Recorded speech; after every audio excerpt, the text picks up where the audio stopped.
Travis from the newly formed YouTube channel known as Mr. Redneck. Actually, not really all that well known at all yet, but hope to change that.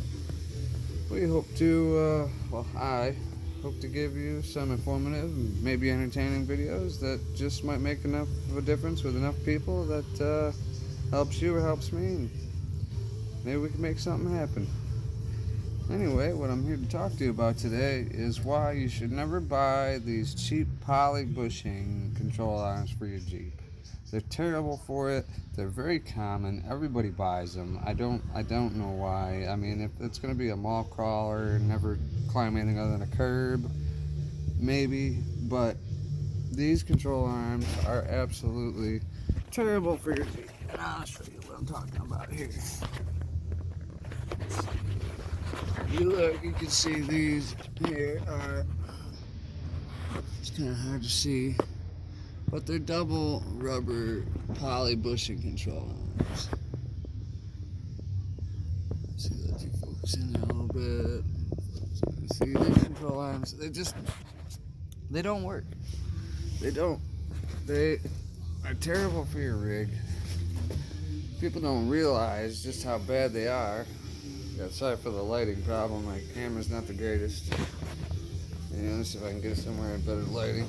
But essentially, well, what ends up happening is you're tweaking and bending your control arm mounts as you're trying to wheel through the trails. You're twisting and bending, and those control arms aren't. That bushing will flex to the extent it can, and that's it. See, the stock control arms on these Jeeps, they've bent and flexed as well. That's why you could have rubber control arms on there. Or control arm bushings, rather. But these, they're just poor design. They're way too common. Obviously, I have a Jeep with one. I bought it with them, but they're not going to stick around. It's getting long arms with flex joints, and the way it should be done. You should always have a flex joint on your control arm if you intend to do any kind of flexing off-road. If you're going to be hitting trails, if you intend to do anything like I do with mine, then you do not want those control arms. They're terrible. They're terrible for your Jeep.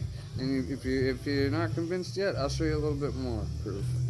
Check this out. If you can see it, I don't know if you're going to be able to on my camera, but I have a control arm mount that literally has been ripped off because he put a track bar bracket on it, and these control arms twisting and bending as he's trying to flex, it literally ripped one of those control arm mounts right off. It had to be welded back on, which I figured out after I bought the Jeep. But that's my ignorance. But anyway, here's the. Let's see if we can't. Okay, that clicks with pictures. That does not twist the camera around. Duly noted. Let's see here. If you look, it's kind of hard to see here, but. Yeah, it's not the prettiest sight. That's been ripped off. It's been welded back on. It's not great. It's not a great scene. And so that's why you don't want to run these. It's a terrible setup, and you don't want to run those track bar brackets. They're stupid. Unless, like I said, if your Jeep is literally just going to be driving mom to like soccer practice on Saturdays or something, and you're not planning on doing much off-roading at all with it, like at all, then you can go ahead and run this setup, and you'll do just fine with it. It'll take up road noise well, but that's about all it'll do. This is just part one. We will continue on with this once I figure out exactly where we're going. So then, it's Mr. Redneck.